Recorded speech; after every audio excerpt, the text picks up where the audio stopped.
तहलील नहीं की असम्बली, उन्होंने दस्तखत नहीं किए और 48 घंटे का टाइम पूरा होने पर असम्बली तहलील हुई है। तो अब ये इख्तियार इलेक्शन एक्ट में सदर पाकिस्तान के पास है कि पंजाब के इलेक्शन की तारीख सदर पाकिस्तान देंगे। सदर पाकिस्तान को इलेक्शन की नई तारीख देनी होगी। सदर पाकिस्तान का जो KPK के इलेक्शन की तारीख देने का इक़दाम था वो सुप्रीम कोर्ट को ने कहा है कि वो दुरुस्त नहीं था।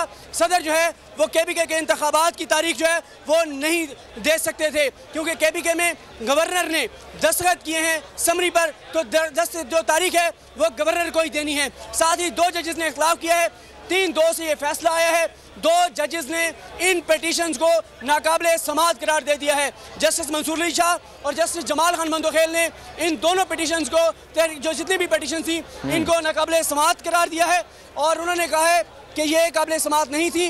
उन्होंने कहा कि जो 2 जजेस हैं उन्होंने ये पिटीशन मुस्तरद कर दी हैं नाकाबिले समाअत करार देकर, लेकिन 3-2 की मेजॉरिटी से ये डिसीजन जो है वो आया है। और साथ ही अदालत ने ये वाज़ेह किया है कि पाकिस्तान का जो जमहूरी निज़ाम है उसमें जनरल इलेक्शन ज़रूरी हैं, उसमें असम्बलीज़ का क़याम ज़रूरी है, उसमें जो मुंतखब नुमाइंदे हैं अवाम का ये हक़ है आईनी तौर पर कि वो अपने नुमाइंदे खुद मुंतखब करें। तो अब सुप्रीम कोर्ट ऑफ पाकिस्तान ने यह वाज़ेह कर दिया है कि 90 रोज़ के अंदर इलेक्शन कराने होंगे।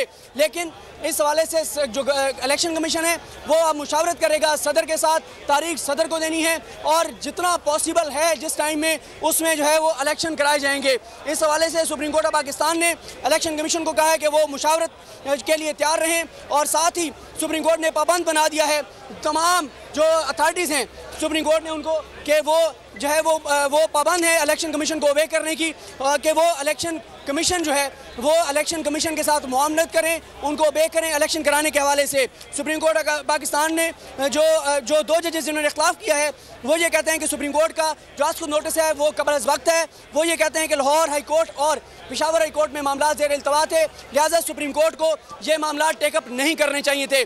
2 जजेस ने इख्तिलाफ किया है, लेकिन जो फैसला है सुप्रीम कोर्ट का वो उन 3 मोअज़्ज़ज़ जजेस का है जिन्होंने इन 2 मोअज़्ज़ज़ जजेस की बात से इत्तफाक नहीं किया और उन्होंने ये फैसला दिया है जिसमें justice Umar Ata Bandial chief justice of Pakistan हैं और साथ ही जस्टिस मुनीब अख्तर साहब हैं, जस्टिस मोहम्मद अली मजहर साहब हैं। इन 3 मोअज़्ज़ज़ जजेस ने सुप्रीम कोर्ट का अक्सरियती फैसला सुना दिया है और इन तीनों जजेस सिद्दीक जान ये भी बताइएगा, सिद्दीक ये भी बताइएगा, गवर्नर का इख्तियार है कि वो डेट अनाउंस करे, ये कहा गया है, तो ये कब तक इनको अनाउंस करनी है, इस हवाले से कुछ वजाहत आई है क्लियर? नहीं किया था और इसलिए 2 जजेस ये समझते हैं कि सो मोटो जो लिया गया है वो सूबाई अदालतों के इख्तियारात में मुदाखलत के मुतरादिफ है। लेकिन ये तो इख्तिलाफी नोट है। असल बात यह है कि जो 3 जजेस का फैसला है वो सुप्रीम कोर्ट का फैसला कहलाएगा, उसकी इंपॉर्टेंस होगी। 2 जजेस के इख्तिलाफी नोट की कानूनी तौर पे उस तरह से वो ज़ाहिर है वो बाइंडिंग नहीं होगा।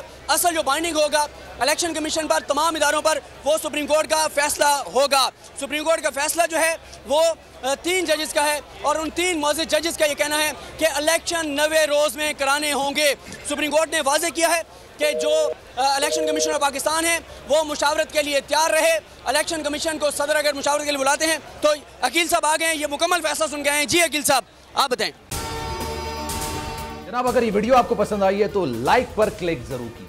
इम्पोर्टेड हुकूमत और उनकी हवारियों की अदलिया के खिलाफ हर्जा सराई, मरियम नवाज की अदलिया और फाजिल जज साहिबान पर शदीद तनकीद। इस घिनौनी साजिश को बेनकाब करने पर बोल को एक दफा फिर नशरियात की बंदिश का सामना करना पड़ रहा है। बोल अदलिया की इज्जत के लिए खड़ा है और खड़ा रहेगा। सब्सक्राइब करें और बेल दबाएं ताकि कोई खबर रह न जाए।